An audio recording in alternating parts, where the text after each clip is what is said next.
Hello बच्चों, आइए इस प्रश्न को पढ़ते हैं।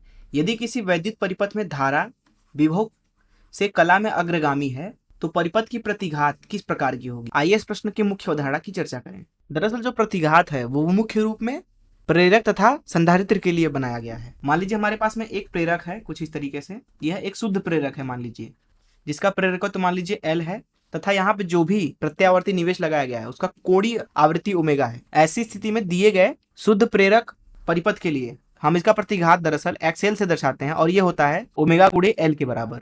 मान लीजिए हमारे पास में एक संधारित्र है कुछ इस तरीके से, इसको एक प्रत्यावर्ती निवेश से जोड़ा गया है। मान लीजिए प्रत्यावर्ती निवेश का जो कोणीय आवृत्ति है वो ओमेगा है और दिए गए संधारित्र की जो धारिता है वो सी है। ऐसी स्थिति में अगर हम एक शुद्ध संधारित्र परिपथ के प्रतिघात के बारे में बात करें तो उसे एक्सी से प्रदर्शित किया जाता है। ये बराबर होता है 1/ओमेगा सी के बराबर। ऐसे ही अगर मान लीजिए हमारे पास में एक परिपथ है कुछ इस तरीके से और इसको हमने जोड़ दिया है प्रत्यावर्ती निवेशी से। यहाँ पे दिए गए संधारित्र की जो धारिता है वो सी है तथा प्रेरक का प्रेरकत्व तो एल है। मान लीजिए यहाँ पे ओमेगा कोणीय आवृत्ति वाला प्रत्यावर्ती निवेश है। ऐसी स्थिति में यहाँ इसका जो प्रतिघात लिखा जाता है वह दरअसल बराबर होता है एक्सएल और एक्सी के घटाव के बराबर। जो भी बड़ा होगा वो आगे लिख देंगे और उसमें से दूसरा वाला घटा देंगे, इसलिए मैंने ये टेढ़ा वाला घटाव का चिन्ह इस्तेमाल किया है। अर्थात इसकी दो स्थितियां बनती हैं। अगर एक्सएल ज्यादा है एक्सी से, ऐसी स्थिति में प्रतिघात का मान हो जाएगा एक्सएल माइनस एक्सी।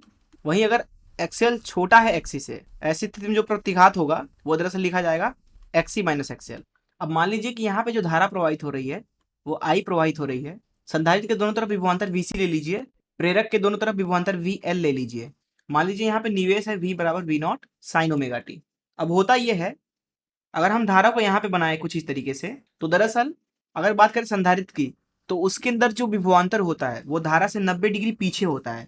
तो VC को हम इधर नीचे बनाएंगे तथा VL को हम ऊपर बनाएंगे।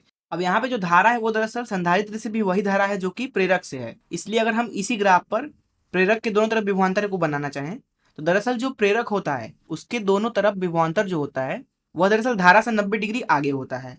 इसलिए जो VL होगा वो ऊपर बनाया जाएगा कुछ इस तरीके से। अब पुनः यहाँ पे दो स्थितियां बनेंगी, या तो VL ज्यादा हो VC से।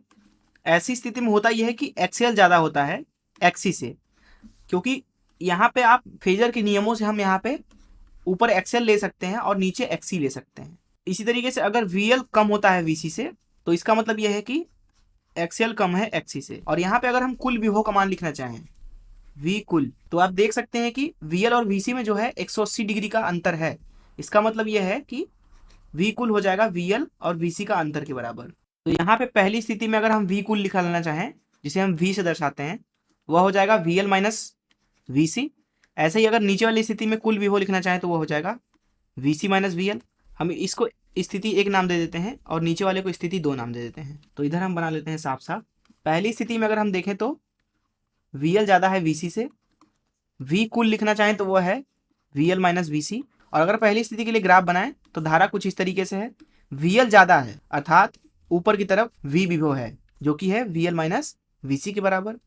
ऐसी स्थिति में अगर आप यहाँ पे ध्यान से देखें तो धारा दरअसल पीछे है विभवांतर से। वहीं दूसरी स्थिति को बना लेते हैं। दूसरी स्थिति में VL कम है VC से, अर्थात V का मान है VC माइनस VL। ऐसी स्थिति में जो धारा है वो कुछ इस तरीके से है, क्योंकि यहाँ पे आप देखें तो VC ज़्यादा है, इसलिए अब कुल धारा नीचे की तरफ आएगी जिसका मान है VC माइनस VL। यहाँ पे ध्यान से देखें तो जो धारा है वो दरअसल विभव से 90 डिग्री आगे है, वहीं यहाँ पे वो 90 डिग्री पीछे था। तो यहाँ पे लिख सकते हैं कि जो धारा है वो 90 डिग्री आगे है विभव से। पहली स्थिति में जैसा कि हमने देखा था कि XL ज़्यादा होगा XC से, वहीं दूसरी स्थिति के बारे में बात करें तो यहाँ पे XC ज़्यादा है XL से। अब दरअसल XL ज़्यादा है XC से, जिसका मतलब है कि जो ये परिपथ होगा स्थिति एक में, ये दरअसल प्रेरकीय परिपथ होगा, क्योंकि इसमें प्रेरकत्व वाला गुण ज्यादा है। यहाँ पे आप देख भी सकते हैं कि VL ज्यादा है VC से, तो प्रेरक को ज्यादा महत्वता मिल रही है, अर्थात ये परिपथ जो होगा वो प्रेरकीय परिपथ होगा। वही बात करें नीचे वाली स्थिति की, तो यहाँ पे क्योंकि संधारित्र के दोनों तरफ विभवांतर ज्यादा है और ये भी देख सकते हैं कि SC ज्यादा है SL से, अर्थात यहाँ पे संधारित्र को ज्यादा महत्वता मिल रही है, इसलिए ये परिपथ जो होगा ये कहलाएगा धारितीय परिपथ और ऊपर वाला है प्रेरकीय परिपथ। तो इस मुख्य धारा से आइए इस प्रश्न को हल करें। यहाँ इस प्रश्न में पूछा जा रहा था कि यदि किसी वैद्युत परिपथ में धारा विभव से कला में अग्रगामी है, अर्थात धारा विभव से आगे है, तो हम मान लेते हैं कि जो ये वाली परिपथ है C और L की, यही परिपथ की बात की जा रही है। तो यहाँ बोला जा रहा है कि धारा विभव से अग्रगामी है, अर्थात यहाँ पे जो धारा है वो विभव से आगे है, जिसका मतलब है कि स्थिति दो बनेगी। बोला जा रहा है कि परिपथ की प्रतिघात किस प्रकार की होगी। तो यहाँ अगर हम स्थिति 1 के बारे में बात करें तो स्थिति 1 की जो प्रतिघात होगी वो दरअसल हो जाएगी एक्सएल माइनस एक्ससी। वही बात करें स्थिति 2 की तो यहाँ पे प्रतिघात जो होगी वो होगी एक्ससी माइनस एक्सएल। यहाँ प्रश्न में पूछा जा रहा था कि वो किस प्रकार की होगी। जैसा कि हमने देखा कि वो धारती परिपथ है अर्थात धारती प्रकार की होगी, जिसको अंग्रेजी में बोला जाता है कैपेसिटिव अर्थात धारती प्रकार। तो इस तरीके से हमने इस प्रश्न को हल कर लिया। मैं आशा करता हूं कि आपको इस प्रश्न का हल जरूर समझ में आया होगा। धन्यवाद।